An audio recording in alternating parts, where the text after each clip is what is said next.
thank you all as well. And I have to just begin by congratulating the LNAP and the authors of the paper for it. I thought it was thoughtful and thorough. That may be long, but thorough. And I also thought that it not only did a good review of the situation, but it educated as it did so. So if you haven't read it, I recommend that you read it, because it really is full of good grounding material that we need as the background for going forward on the agendas that John just put out. I also was struck that on page 20 of the report, that it makes the point, and then John has reiterated that now in his summary, that here I'm just going to read this paragraph because it's where I'm going to take off from. It is also worth noting that despite the heavy reliance on interviews as a source of evaluative data, many evaluations lack a beneficiary perspective. When Beck and Buchanan-Smith conducted meta-evaluations for LNAP, they found that almost 3/4 of the evaluations reviewed between 2001 and 2004 had failed to consult beneficiaries, or had only included minimal consultation. Despite some notable exceptions, evaluations still tend to undervalue the experience of affected populations as a source of evidence. The 2012 edition of the State of the Humanitarian System, published by LNAP, concludes that recipient consultation is one of the weakest areas of humanitarian performance. Now, as Nan mentioned, I've just been involved with people at CDA Collaborative Learning Projects in producing this book called Time to Listen, and which is hearing people on the receiving end of international aid as the subtitle. Many of you in the room have actually been involved in helping do this too, because lots of agencies got involved in the listening process. And it struck me that my contribution to this discussion this morning might be to bring the evidence forward of what these people would say about what shows up in that report, what they have said about it, what they have said as we've done this listening. So that's where I'm going to go over the next few minutes that are mine here to use. As background, I need to say that people in general in the receiving side of international assistance and of local assistance, we group the whole assistance chain together in this. So indigenous, local NGOs versus the external donor structure system, the whole thing is a lump. We listened carefully, I should just say before I start, we listened carefully as people talked about their experiences with assistance to see if they differentiated a lot between local assistance and international assistance, and to see if they differentiated between development assistance, humanitarian assistance, peace work, environmental work, and so on. And largely they did not. So as I speak, I may be talking about assistance in a broad sense, but this is because that is largely how people themselves talked about it when we asked them how they experienced it. Background is that they overwhelmingly say they experience assistance as a complex, multi-layered delivery system, which is where many of the decisions are made apart from them, outside them, top down and brought to them. So externally driven, whether the externalist is somewhere down the street, but out of their own decision making and their own capacity. So they see this as the background. And that because of this external decision-making and prioritization that goes on, and because of the lack of knowledge of the local context, the receiving context as they would want it to be, and that's a multi-layered receiving context too, and the failure to gather this knowledge and this evidence about the local context, they overwhelmingly said that aid is largely, or let me put this more accurately, that a great deal of aid is wasted, that there's an enormous amount of wastage in both money and time and effort in the entire international assistance thing. For humanitarian assistance, people made the point time and again that there's too much too fast, and that it is programmed to turn people into beggars and dependent people rather than actors and subjects of their own behavior. Now that's a really interesting piece of evidence from lots of people who have experienced it. They also talk about its life-saving qualities. They're very grateful for two things about international humanitarian assistance and local humanitarian assistance. And that is when it does particularly supply something that is needed at the moment, of course, they need that and they're glad to have it. They also are very grateful for the expression of solidarity and connectedness that this kind of assistance brings. And the latter is almost as important as the former. You know, people somewhere else in the world cared about us, so isn't that good? So that's the intangible part of it, and then the tangible part. But too much, too fast is the refrain that we heard from many, many, many people.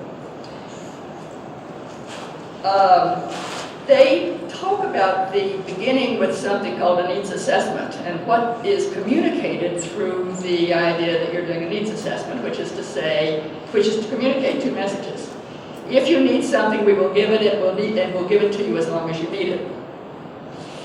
So that they talk about an implicit message that is communicated through the very process of the tool we use called needs assessment. Now this is a really important issue that probably doesn't show up in the paper as much as I would like it to. That is, the paper refers to the fact that sometimes data collection processes can do harm, but one of the harms it can do is in fact in the communication of implicit messages that we don't mean to be communicating. So we're telling people that we're here for you as long as you need us, and you can just keep increasing your needs, and we'll just keep giving them to you as long as you need them, and so on. And we make a lot of people invent needs, and the evidence is quite strong that there's a lot of needs invention out in the world to which we are trying to respond.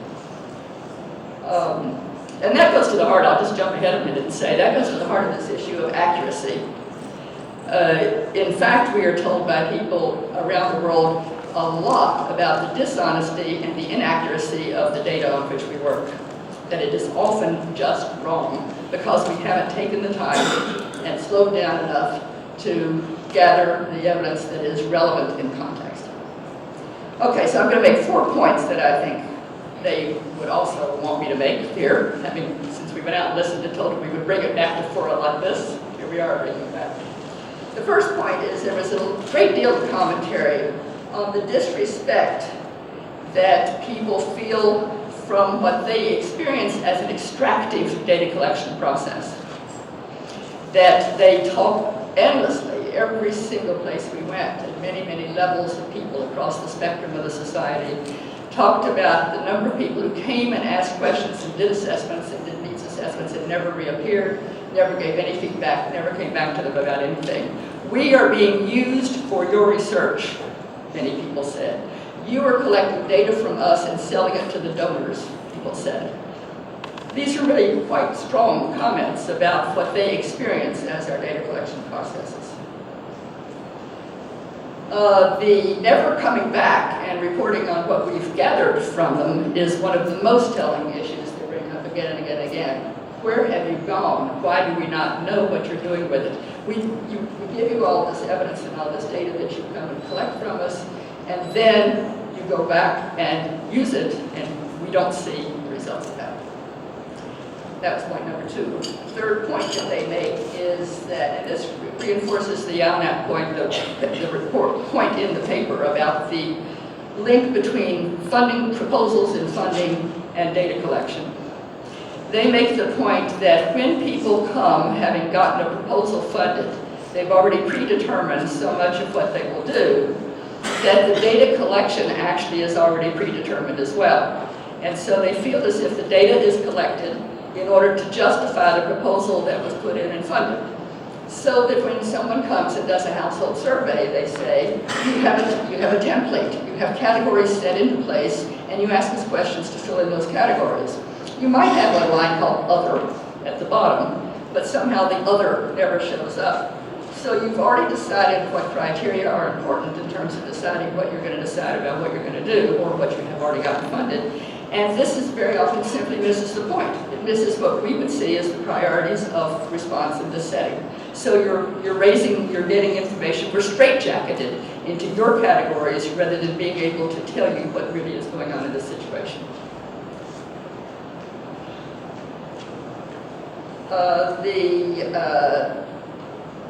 The sense that we need to, if we're focused on delivery, which we are in humanitarian aid very often, then monitoring and evaluation also focuses on delivery.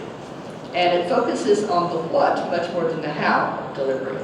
So that we end up looking, are we delivering enough at the right time in the right place to the right people? And the right is defined already by some categories that we've predetermined, often from outside. And it drives a sense when you're doing that, when you're looking at that, and the value for money force behind us, puts an emphasis on delivering more. If delivering some is good, then delivering more is better.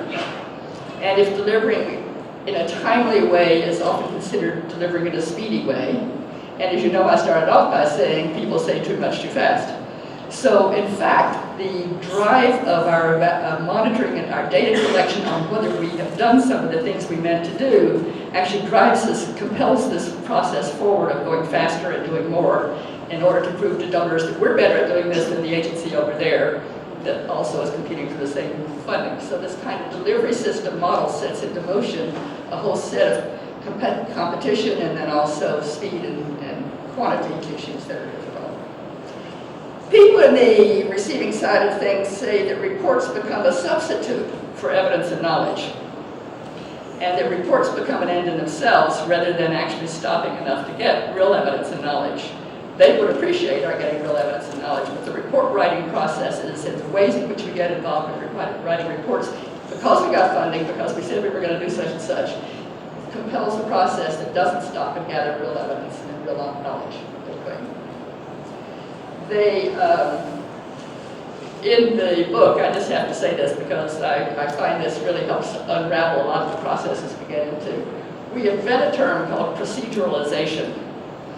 And it is to echo the idea of bureaucratization. When you set up a bureau, a large bureau was set up to do a complex job, and it becomes bureaucratized, we all know we use that term pejoratively to mean that it's not accomplishing the job anymore, right? And so within our work, our aid provision, we often have procedures, and they are needs assessment and report writing and so on and so forth. And what we're hearing from people around the world is that these procedures have become time-consuming, overly complicated, and often ends in themselves rather than achieving the end for which they were intended. So you have a needs assessment in order to find out what's really going on, and instead you miss a lot because you've done it in a proceduralized way that doesn't stop and take time to really listen and talk and learn from people on the ground. Therefore, we invented this term called proceduralization, and we talk about how we become procedure-crats in terms of using our methodologies instead of becoming able to open up and listen and gather evidence in a much more open way.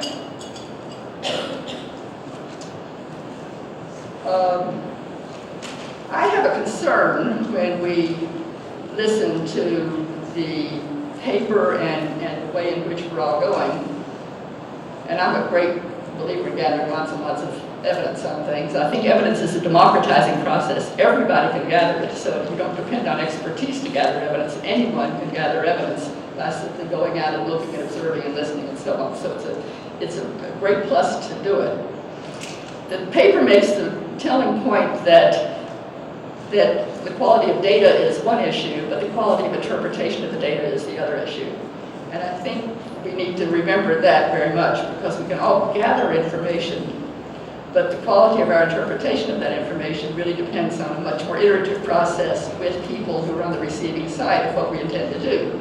Because if we interpret what we're hearing wrong, they will tell us that as we go back and forth, but you need to stay much more engaged, not just a one-time survey, but a constant reflection back and forth on the process of what you think you're hearing. The paper makes, it's more implicit in the paper than explicit, although John, to your credit, you just made it quite explicit. What do we want? Why do we want evidence and knowledge? What's the purpose of it all? And the purpose, of course, is to do a better job. Now, you define the better job as saving lives and livelihoods. And that's part of it, certainly. But if you listen to the people on the recipient side, what would they describe as a better job? What do they describe as a better job? And the better job they want out of assistance of any sort, including humanitarian emergency assistance, is they want not to need it again. They don't want more aid, they want not to need aid. And so when we look so much at whether we've met their needs, we forget to look at how we've met the needs and in what way has it actually built their own capacities, supported what's working in the society, made it go forward in a stronger way so that they won't need it again and again and again. And there is this cycle. It has caused many people in many parts of the world to see the international and local aid process as a business, that is self-serving and more interested in serving its own purposes and self-perpetuation than it is in becoming unneeded.